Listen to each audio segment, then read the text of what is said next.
شوہر کا بیوی بچے چھوڑ کر باہر ملک میں رہنا۔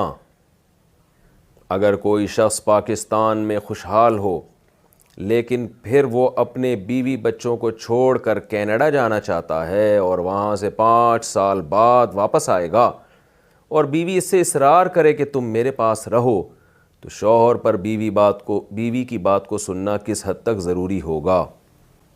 بیوی اگر جوان ہے تو پھر شوہر اتنے لمبے عرصے کے لیے بیوی کی مرضی کے بغیر ملک سے باہر نہیں رہ سکتا۔ 5 سال بہت زیادہ ٹائم ہوتا ہے، تو جوان بیوی کو اتنے عرصے کے لیے چھوڑ کر جانا، اور خاص طور پہ وہ شخص پاکستان میں خوشحال بھی ہے، تو یہ پھر جائز نہیں ہے۔ بیوی کو منائیں یا بیگم کو بھی ساتھ لے کر جائیں۔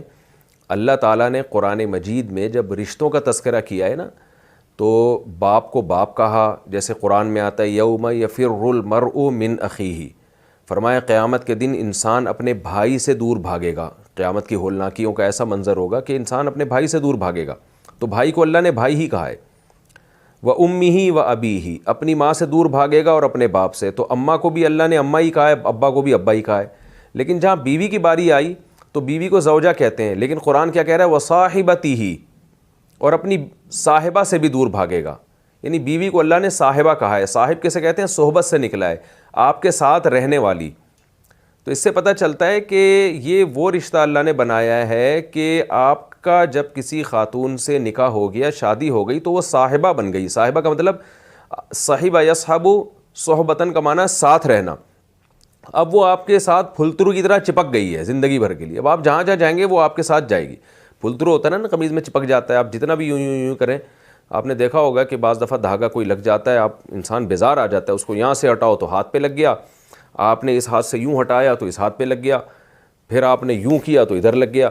تو اب جب آپ کی کسی خاتون سے شادی ہو گئی ہے تو سمجھ لو کہ اب وہ پھلترو کی طرح آپ کے ساتھ چپک گئی ہے۔ اب آپ دنیا میں، یعنی میں خواتین کی توہین کے طور پہ یہ لفظ استعمال نہیں کر رہا، مردوں کو سمجھانے کے لیے کہ اب آپ کو وہ پسند آئے یا نہ آئے، تو آپ محبت سے اس کو اپنے ساتھ لے کے جائیں یا پھلترو سمجھ کے لے کے جائیں۔ اب سمجھ لو کہ بس رشتے کا مطلب ہی یہی ہے کہ ابھی آپ کے ساتھ ہے۔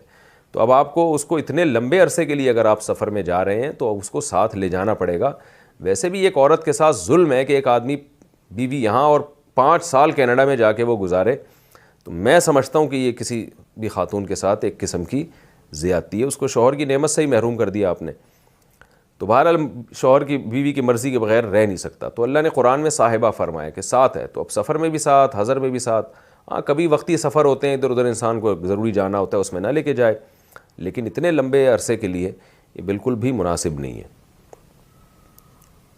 اور اس میں عورت کا بھی خطرہ ہوتا ہے خدا نخواستہ برائی میں مبتلا ہونے کا، اور خود مرد کا کتنا خطرہ ہے۔ وہ وہاں جا کے یا تو شادی کرے گا یا 5 سال اپنے آپ کو کیسے روکے گا برائی سے۔